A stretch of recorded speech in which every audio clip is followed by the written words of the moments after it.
çatdıran. Burada şəhid ərləri var, şəhidin anaları var, qardaşları var. Onların qarşısında baş əyrik. Bilirsiniz ki, 1993-cü il 31 avqustda Qubadlı rayonu işğal oldu. Ancaq mən sizə deyim ki, Füzuli, Cəbrayıl, Laçın rayonu işğal olmasa, Qubadlının bir qarşıda torpağı işğal olmazdı. Bizim qəhrəman igidlərimiz 125 kilometr sərhəddə bir dənə də erməni bizim rayona hücum edə bilmədi. Ancaq bilirsiniz ki, o Hacı Qaraman tərəfdən, Qaşarat tərəfdən hücum elədilər, bir rayon işğal oldu. Allah Əliyevə rəhmət eləsin, bizim indi qəhrəman Əliyevin adı hər yerdə çəkilir. Dağbə müəllim burada komandir olub, Noruz müəllim buradadır, digərlər də var burada komandirlər. Onların köməyi ilə o torpaqlar qorundu. Ancaq mən yenə deyirəm ki, Cəbrayıl rayonu işğal olandan sonra bizim 70 kilometr yolumuz erməninin sərhəd qalmışdı. Biz gəldik ki, Azərbaycanın 42 rayonunda məskunlaşdıq. Bir arzumuz olmuşdur ki, torpaqlar işğaldan azad olunsun. Biz həmişə bu şəhidləri ziyarət edirdik burada, 31 avqustda, Bakı şəhərində.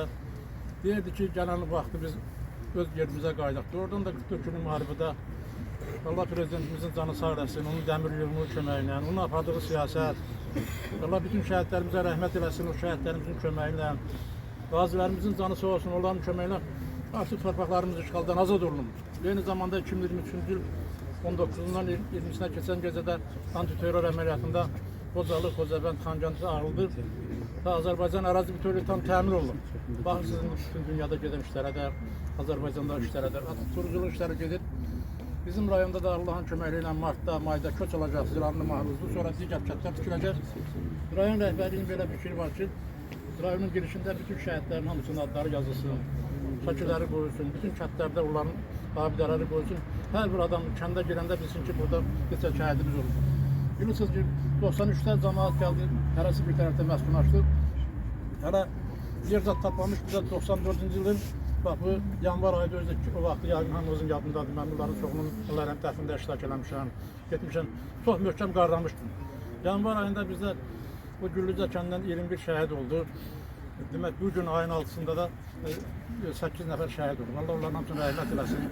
Onların valideynləri buradadır. Mən onların qarşısında baş əyirəm. 20 nəfər bir kənddən, Güllücə kəndindən şəhid olmaq belə şeydir. Allah'ım bunlar hamısı qəhrəmanlardır, qəhrəmanlıq eləyirlər. Baxırsınız, dünyada hər yerdə müharibədir, qandır, qadadır.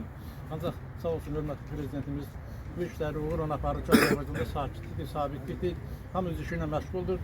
Mən Sumqayıt şəhər İcra Hakimiyyətinin başçısı Zakir müəllimə öz minnətlərimi bildirəm ki, həmişə şəhidlərlə diqqət və göstərdi belə. Bu şəhidlər xiyabanı ilə hər yer nümunədir, bu bulvarı, bu ciddi işləri.